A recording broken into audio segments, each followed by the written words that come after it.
What was it like for you when you stepped into the House the first time, newly elected?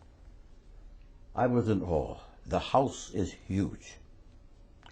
Huge. If you're at the back of the House, you'll need a hearing aid to hear what's going on in the front.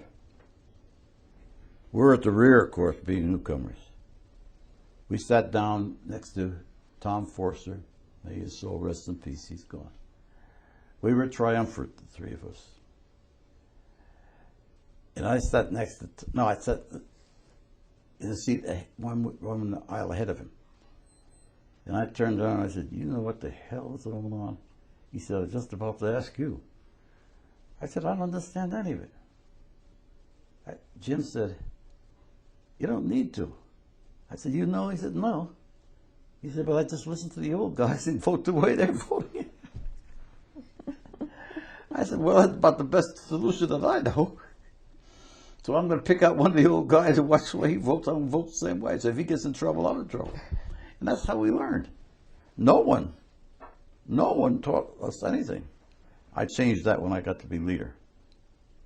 I changed that when I assigned certain smart members to take 3 or 4 of the newcomers, go over the procedure of the House, what the leader meant, what the debate was, how you keep your mouth shut until you're called upon by the leader to stand for the debate, and so on.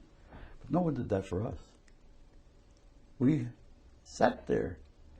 I was 3 aisles away from the end, so I knew it wasn't Jim Crow. Forster was next to me. Jim was a row ahead, I believe. But we were all together. We simply had to learn by watching. And how many blacks were there in the House?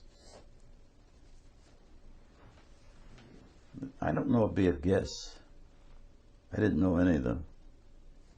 Including me, I think there were 4.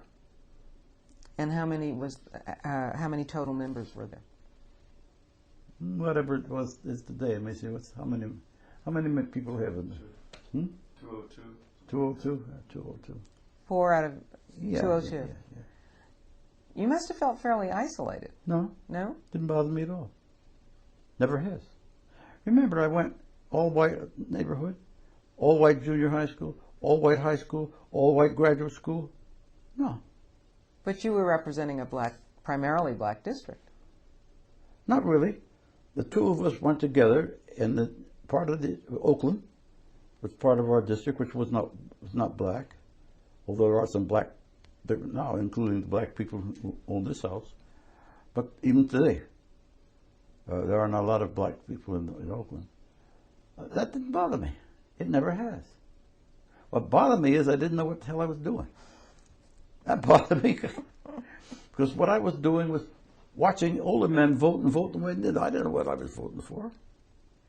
When did that change? When did you become confident? The next term, when I was reelected on my own, by that time, I figured out the machinery of the House. By that time, I figured out who the leaders really were, not who thought they were leaders. By that time, I'd opened my mouth on the floor of the House. Made my first maiden speech in the second year, I think it was, the second year of the first term. And I was invited by the leader of the Democratic Party, not just, we didn't have microphones and everything around like kids have now. He had a microphone. He asked me to come to his mic, which was a very high honor, and speak to the membership from his microphone.